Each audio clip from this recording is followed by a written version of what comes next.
नमस्कार। आज हम चर्चा करेंगे मोकामा में जो उपचुनाव हो रहे हैं उसको लेकर के, जिस प्रकार से महागठबंधन और एनडीए की प्रतिष्ठा साख पर लगी है। कल आपको हमने वहां की हर वो तस्वीर दिखाई जो आपके लिए देखना जरूरी था। हर पल की खबर के लिए हम वहां मौजूद थे और वो जो तस्वीरें सामने आई कि जिस प्रकार से नीलम देवी के नामांकन में जो भीड़ थी और उसके बाद से जो ललन सिंह की पत्नी सोनम देवी ने जो नामांकन किया, उस भीड़ को भी हमने आपको दिखाया। वहां के लोगों का क्या विचार है उसको भी दिखाया। उसी विषय पर हम बात करेंगे। जो एक बात हमें सबसे ज़्यादा खटकी है, हमारे साथ हमारे सहयोगी अभिषेक मिश्रा हैं। अभिषेक जी, आप भी हमारे साथ वहाँ मौजूद थे। एक चीज़ आपने जो नोटिस किया होगा कि महागठबंधन में सिर्फ और सिर्फ आरजेडी के लोग नजर आए। हाँ, बिल्कुल आपने कहा कि हमने तस्वीरें दिखाई, लेकिन अनिल जी, हम लोग वो तस्वीर नहीं दिखा पाए जिसमें जेडीयू का कोई बड़ा नेता, कांग्रेस का कोई बड़ा नेता, नीलम देवी जो आरजेडी की प्रत्याशी हैं, वो उनके नामांकन में बाढ़ पहुंचा हो। हम लोग कल बाढ़ में थे और अगर मैं ठीक ठाक हूं तो 2.5 से 3 घंटे तक हम वहां रहे हैं। नीलम देवी के नामांकन के वक्त भी हम वहां थे और जो बीजेपी के उम्मीदवार हैं सोनम देवी, उनके नामांकन के वक्त भी वहाँ थे। और इन 2.5 घंटों के दौरान जितनी तस्वीरें, जितनी खबरें हम अपने दर्शकों को दिखा सकते थे इस 2.5 घंटे की, वो सब हमने दिखाई है। जितने नेताओं के बयान, आम लोगों के बयान सुना सकते थे हमने सुनाया है। लेकिन जेडीयू का कोई बड़ा नेता मुझे नहीं दिखा। हो सकता है जेडीयू, कांग्रेस का भी बड़ा नेता कोई नहीं दिखा। अब हो सकता है कोई गया हो, दिखा नहीं, बात अलग है, हमारी आंखों का दोष है, लेकिन हमने नहीं देखा है।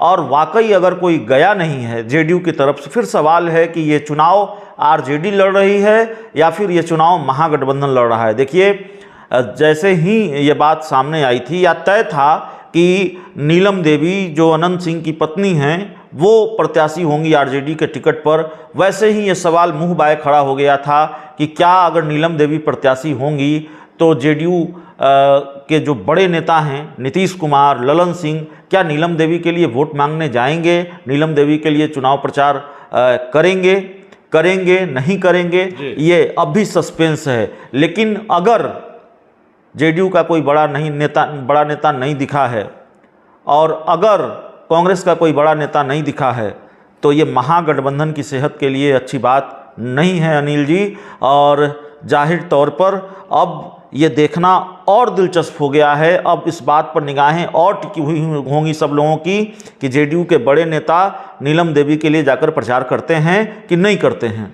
यह सवाल इसलिए उठा अभिषेक जी कि आपने देखा होगा, ऐसा हालांकि कई दिनों से तय था कि नीलम देवी ही वहां से खड़ा होंगी महागठबंधन से, लेकिन जिस प्रकार से टिकट का जो घोषणा हुआ था आरजेडी कार्यालय में, महागठबंधन के तमाम घटक दलों ने प्रेस कॉन्फ्रेंस करके दोनों सीटों का घोषणा किया था। वैसे में जरूर यह खटक रहा है कि आपने देखा कि एनडीए के तमाम बड़े नेता, रामकृपाल यादव से लेकर के प्रदेश अध्यक्ष से लेकर के, और सहयोगी रालोजपा ने भी पूरा सपोर्ट किया। रालोजपा के बड़े बड़े नेता, खुद सूरजभान सिंह वहां उनकी उपस्थिति नजर आई। और पशुपति कुमार पारस चूंकि वहाँ दिल्ली में थे, प्रिंस राज यहाँ मीटिंग में थे रेलवे का सोनपुर में, इस कारण से नहीं आया। लेकिन रालोसपा के भी तमाम छोटे से लेकर बड़े नेता वहाँ मौजूद थे। वैसे में एनडीए की तो एकजुटता नजर आई लेकिन महागठबंधन की नहीं आई।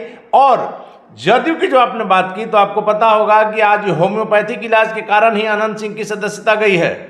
वैसे में यदि नहीं, आरोप लगता है जेडीयू पर, जेडीयू के राष्ट्रीय अध्यक्ष ललन सिंह पर हेमोपैथिक इलाज से गई है या नहीं गई है, लेकिन ललन सिंह और अनंत सिंह के बीच की दुश्मनी या जिस तरह से नीतीश कुमार और अनंत सिंह के बीच के संबंध बिगड़े हैं, वो जग जाहिर है, वो बताने की ज़रूरत नहीं है। और 2019 का लोकसभा चुनाव ललन सिंह लड़ना चाहते थे, फिर क्या क्या हुआ, पूरी कहानी क्या है, यह भी बताने की ज़रूरत नहीं है। मामला दिलचस्प इसलिए है, सवाल इसलिए भी है कि नीलम देवी जिन्होंने 2019 का लोकसभा चुनाव ललन सिंह के खिलाफ लड़ा मुंगेर से, नीलम देवी के लिए ललन सिंह वोट मांगने बाढ़ जाएंगे, माफ कीजिएगा मोकामा जाएंगे कि नहीं जाएंगे, ये बड़ा सवाल है। ये बड़ा सवाल है। और यदि जाते हैं तो इस पर फिर तस्वीर क्लियर होगी कि कौन कौन लोग साथ में हैं नीलम देवी के, या नीलम देवी सिर्फ आरजेडी, या यूं कह सकते हैं कि अनंत सिंह के भरोसे, चूंकि अनंत सिंह का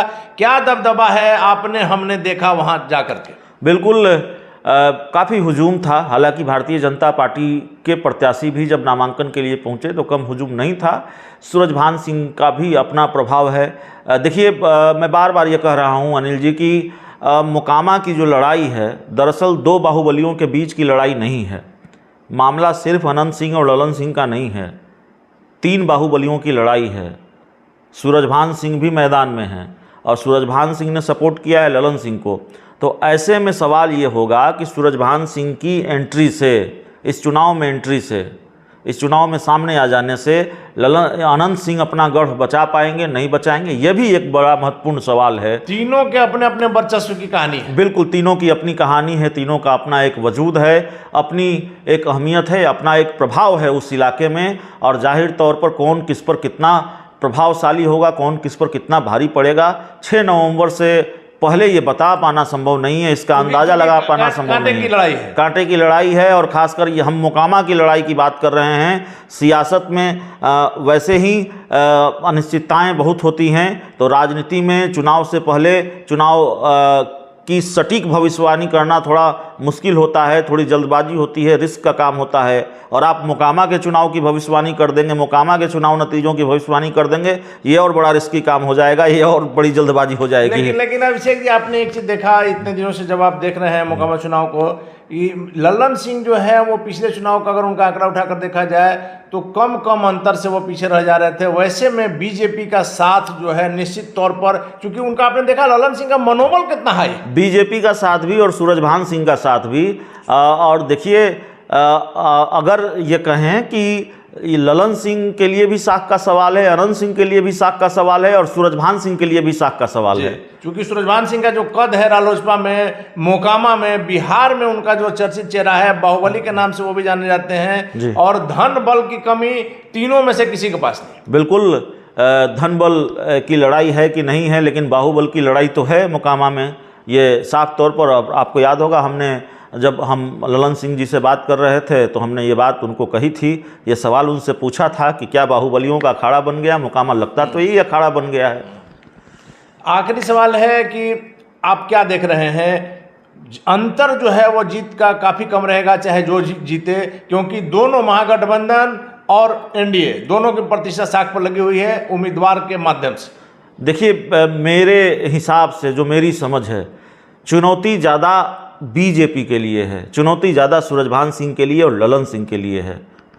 इसलिए चुनौती ज़्यादा है क्योंकि अनंत सिंह का तो वो गढ़ रहा ही है। अनंत सिंह वहाँ से निर्दलीय भी चुनाव जीता, उन्होंने 2015 का विधानसभा चुनाव जीता, जेल से चुनाव जीता, और नीलम देवी ने वोट मांगे थे घर घर जाकर लोगों से, जो बात सामने आती है।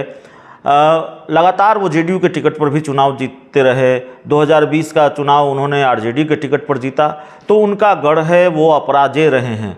उनके तिलिस्म को तोड़ पाती है, नहीं तोड़ पाती है, ललन सिंह सूरजभान सिंह की जोड़ी तोड़ पाती है कि नहीं तोड़ पाती है, बीजेपी तोड़ पाती है, नहीं तोड़ पाती है, अनंत सिंह से उनका गढ़ छिन पाती है, नहीं छिन पाती है, ये बीजेपी और माफ़ कीजिएगा, ललन सिंह और सूरजभान सिंह के लिए बड़ी चुनौती है। चलिए, धन्यवाद आपका अभिषेक जी। तो मोकामा का ताज किसके सर पर, यह बहुत बड़ा सवाल है, और यह उतना ही ज़्यादा सस्पेंस क्रिएट किए हुए है क्योंकि सूरजभान सिंह और ललन सिंह के मिलने से निश्चित ही उनकी ताकत बढ़ी है, और अनंत सिंह का जो क्षेत्र में प्रभाव है इससे भी इनकार नहीं किया जा सकता है। इस कारण से खास करके जैसा कि अभिषेक जी ने कहा कि एनडीए का, बीजेपी का, ललन सिंह का, ये लोग का साख पर लगा हुआ प्रतिष्ठा, आगे आने वाला समय ही बताएगा कि कौन जीता कौन हारा। फिलहाल आप बने रहें हमारे साथ।